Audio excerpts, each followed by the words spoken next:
The Tao of Self-Confidence, episode 850. Welcome to the Tao of Self-Confidence, where I share stories of amazing women who have discovered their inner journey to self-confidence. Visit our website at thetaoofselfconfidence.com. Your inner journey to self-confidence awaits.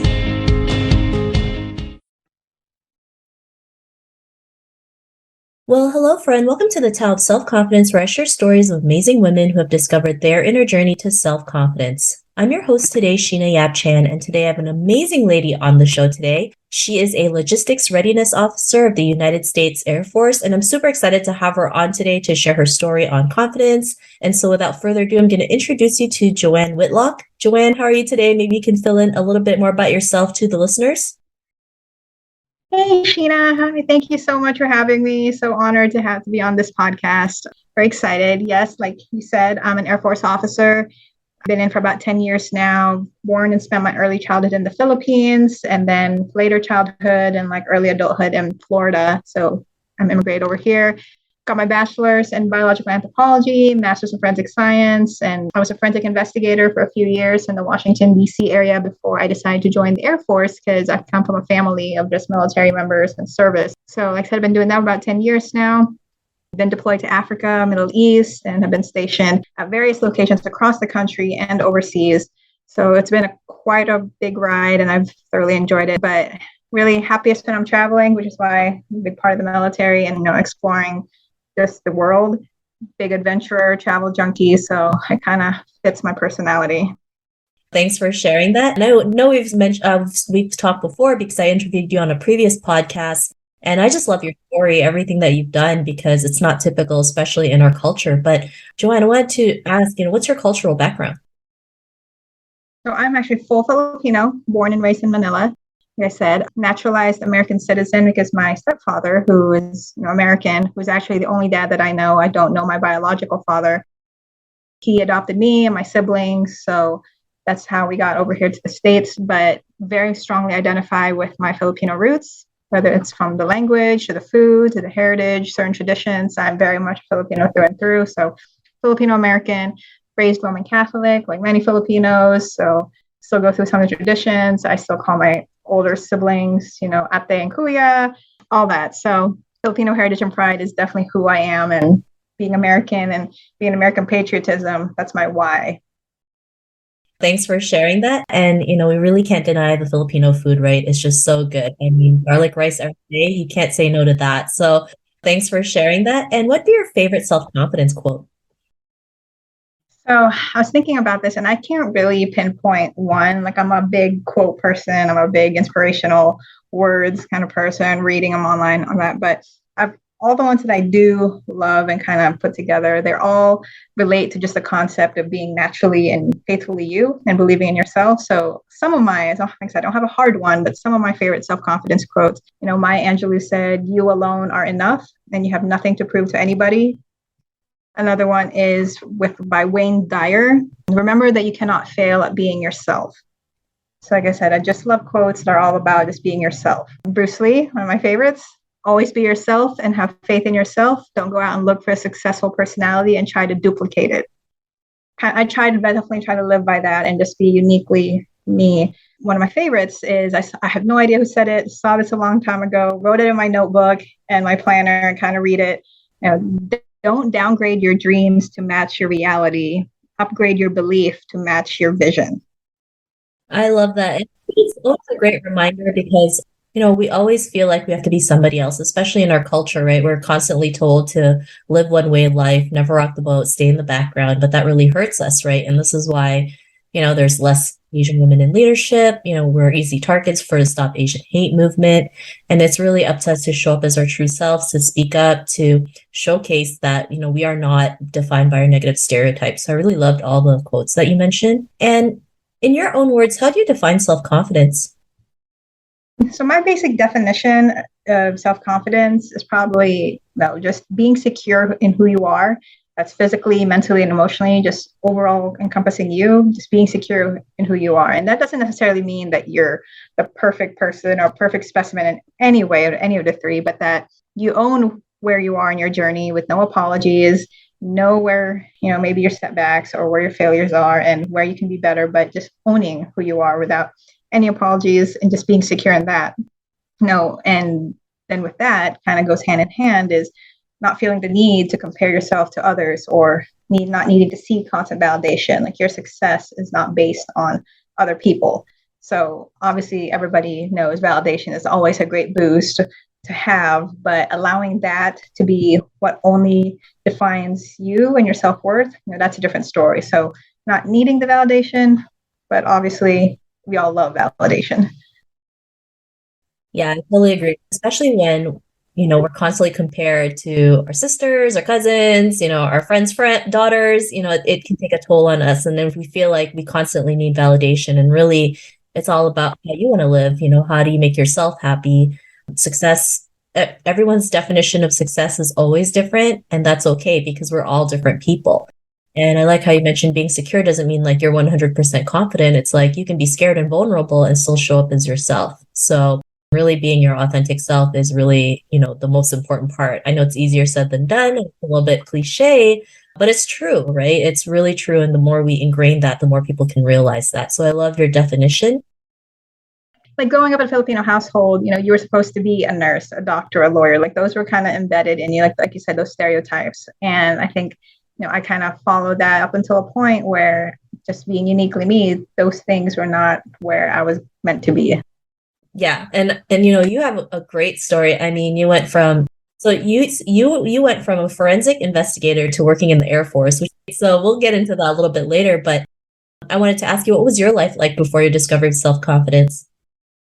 So like I said, I kind of followed just what you should be or what society, in this case, the Filipino community kind of tells you should be. So I was obviously a lot more passive in my younger years. I kind of tended to go along with even just the gender, the racial jokes, the stereotypes, the microaggressions, because it was the easy thing to do. And, I didn't want to ruffle the feathers. And I just kind of falling into that submissive stereotype of Asian females, and I'm 5'2", obviously Asian female. I'm not physically imposing or, my voice is not loud. So I don't necessarily like stand out. So it's easy to be overlooked or disregarded. The military, even before I was like the forensic investigator, when I was in a room and looked around, one of these things is not like the other. Like I definitely stood out in that sense. I just kind of allowed myself to kind of blend in. And looking back, I think that mindset may have caused me to experience, certain like imposter syndromes during certain parts of my life when I was gaining success. Because I've always been a go-getter and overachiever growing up. And growing up, I grew up in just in a diverse environment once I moved to the States, which that kind of went away as I got into my career choices. Because again, forensic investigator military, it's not heavy on Asians and Asian females. So the feelings of being dismissed kind of slowly crept up as I got more settled into my career. And maybe the microaggressions and all those things have always been there, and I just became more aware of it in my surroundings as I got older. But that was kind of my journey prior to, I guess, discovery of self-confidence and how things were. It's not easy too, because back in the day, nobody ever talked about racism or the microaggressions we went through, right? Nobody, people can make comments about us and we were okay with it because we didn't know any better, right? And then as things started escalating, everyone started realizing like, hey, that's actually not appropriate. Actually, that's very offensive. That's when we start speaking up, right? And then sometimes we get backhanded comments like, well, you're Asian, you're supposed to be quiet, you're supposed to be the model citizen. It's like, according to who? That's why now we have to start speaking up more and, calling some things out because it's just not appropriate now, right? Back then, we just didn't know any better. And we didn't know any better because it wasn't even taught in classes, right? Like the things our community went through in the US and Canada for centuries, right? The racism that they went through, because there's always like a misconception that racism only happened during the pandemic against Asians, but it's been for centuries. It's just it was never put in history books. So for you, Joanne, what was it like, or what was your aha moment when you realized you were more than enough to go out there, especially taking the, untypical route, right? Going to being a forensic investigator, which I think is so cool.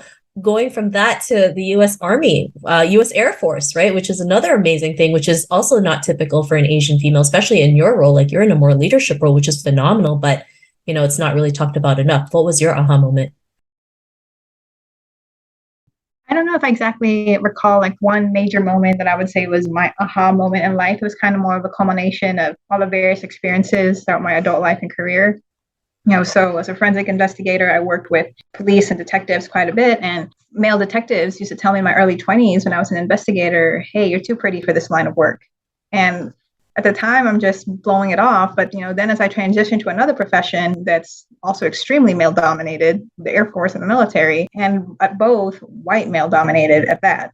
So, just these different examples. So like, having lunch with my male coworker while we're both in uniform, while we're both in military uniform, someone comes up and thanks my coworker for his service. And it doesn't acknowledge me at all. We're sitting at the exact same table, wearing the exact same uniform. So that's happened more than once. Or I go to the DMV for my vehicle registration, or some other kind of agency where I'm applying for like military or veteran status, and then I get told, oh no, I'm sorry, the military member must be present. Like they're the ones who get the benefit. And I'm like, that is me. That is me. Or, I'm moving to another military assignment. So I have the moving company at my house and they're packing up my belongings. And then the movers, are like, oh, how long has your husband been in the military? And I'm like, I'm the one in the military. You're moving me. Like, so being called, another example. So I've been called mean for being, what I think is just being a leader when I'm trying to, set standards or, discipline. But then when a male counterpart is pretty much is very similar, says the same thing. So they're called assertive and almost looked up to. So it's just perpetual moments like that kind of creep in on you and kind of chip away at everything. So constant exposure to those kind of preconceptions and being disregarded just eventually wears you down. So it's so hard to believe that a female can be in the military. It's hard to believe that an Asian female can be in the military. Like, why is this always the first thought? I've had conversations in the past where they talk about the poster boy of the military, the poster boy of the Air Force, and they're usually referring to a tall white guy. So when is the poster child, the poster girl of the military or the Air Force be somebody else that looks like me, that looks for another minority? And so when I experience clear prejudice from certain leaders in the military, I have felt that strongly as well. So with each instance or just these predetermined assumptions, it's this evolution within me that finding my voice more and more. So I was just tired of being discounted. And then not to mention Asian females in senior leadership roles in the military and, and in the corporate world and outside. It's just such a rare thing to see. So kind of all of that throughout my career, I guess, is my big aha moments. Not like one point in time was my aha moment. It was just all of that coming together and just finally getting to me. That's a lot, right? And especially in our culture, we're just told to let it go, don't say anything, be grateful you have a job. But we hit a boiling point where we're like, enough is enough. Like, just because I'm 5'2", I'm Filipino, I'm a woman, they can't treat me like that, right? I'm an officer, I'm actually a senior, I have a senior position, they should treat me as a leader, right? And like you mentioned, like if women were to go out there and just reach out to people, make that first move in their business or career, they're called too ambitious, too much, too extra. Meanwhile, a man does the same exact thing, and it's like, oh, he's confident.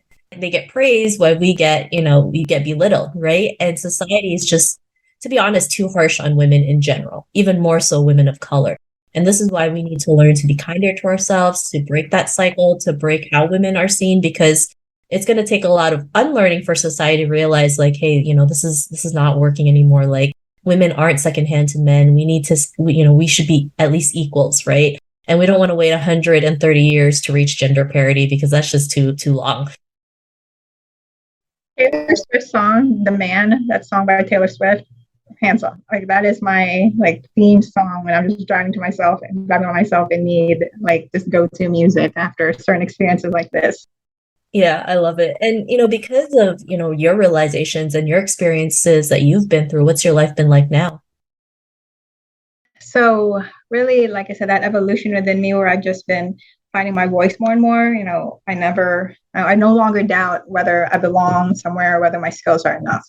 If I've been invited somewhere or if I'm in a meeting, then I already belong. So just stopping to doubt myself and not, just stopping doubting myself and just having these getting in my own way. I don't shy away from speaking up in meetings, like as before, where I kind of just, blend in. Now when I stick out in the room, rather than just trying to blend in and be quiet, I view the fact that I stick out as a positive thing and then eagerly provide my insight and different perspective. And I consider myself now a very strong advocate for DEI, and empowering minorities and women, within the military and outside. It's involved me. That passion has and led me to get involved with, barrier analysis working groups in the Air Force that studies the barriers in recruiting and promotion, of Asian Americans, Native Hawaiians, Pacific Islanders. I became a big brother, big sister mentor to high school minority youth. So that's been very fulfilling for me as well. Just seeing, young teenage girls of color and this being a mentor to them. I sit on a board for a nonprofit organization that's focused on supporting and empowering API community through media, arts, and entertainment. And I know that I follow behind some really incredible trailblazers and that I can influence those who come after me. So that definitely has ignited this fire in me. And I'm going to continue down that journey and just pushing back against stereotypes and empowering those who to find their inner strength and just enact change and just shape this culture of inclusivity that we are so not there yet. And there's so much more work to be done. And then now, as you know, also now part of the Women Who Boss Up project. So I'm very, very thrilled about that and be involved in a new book coming out soon.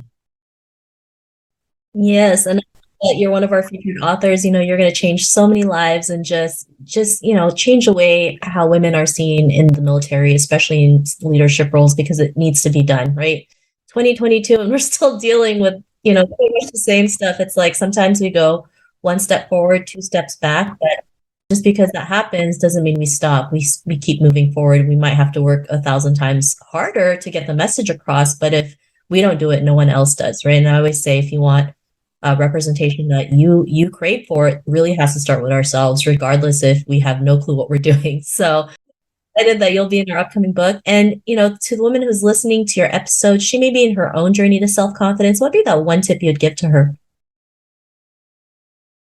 To that woman, I will say this to you, force the world to tell you no, and then keep going anyway. Admittedly, that is still something that I battle with sometimes. I have to keep telling myself, getting in my own head, getting in my own way, and then sometimes wanting to give up or thinking that I don't have what it takes when certain opportunities arise. But, at the end of the day, I believe in the sheer power of believing in yourself, that, like I said earlier, everybody has everything that it takes within them to be successful.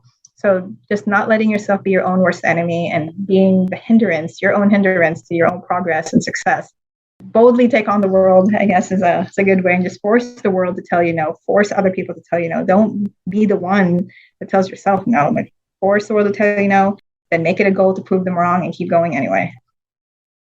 I love it. And that was great advice. I know sometimes when someone tells you no, that, sometimes it gives you the drive to say, I'm going to prove it to you. Watch me, right? Just watch me. And, don't worry about what other people tell you, right? If you're capable, you can do it. And as women, we are capable. It's just how we're seen, how we're perceived, especially how we perceive ourselves, is really what stops us from making that first move. And then the more we get away from that and show others a different perspective, you are capable, you are more than enough to create the change that you want within yourself and others, you become unstoppable. So I love that advice that you mentioned. And if our listeners wanted to get to know a little bit more about you and what you do, and wanted to learn more about the U.S. Air Force, is there any links or social media profiles we can connect with?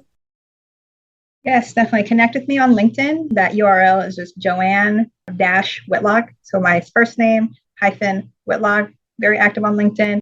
Reach out to me directly on there, and I'll gladly talk to anybody, about my own journey, the military, how that's been, any questions you may have. I am very, very open to talking to anybody about any of that. So yes, connect with me on LinkedIn. I'm happy to chat. Thank you so much. And to our listeners, if you want to connect with Joanne, you can also head on over to thetaoofselfconfidence.com and search for Joanne's name. Her show notes will pop up along with everything else that we talked about. And I just really want to thank Joanne today for taking the time to share her story and journey with us. So thank you so much, Joanne. Yes, thank you, Sheena. Not a problem. Such an honor having you on the show. And to our listeners, be on the lookout for another new episode of another amazing woman's journey to self-confidence. And we'll talk to you soon. Bye for now. Thank you for tuning in to another amazing episode of The Tao of Self-Confidence.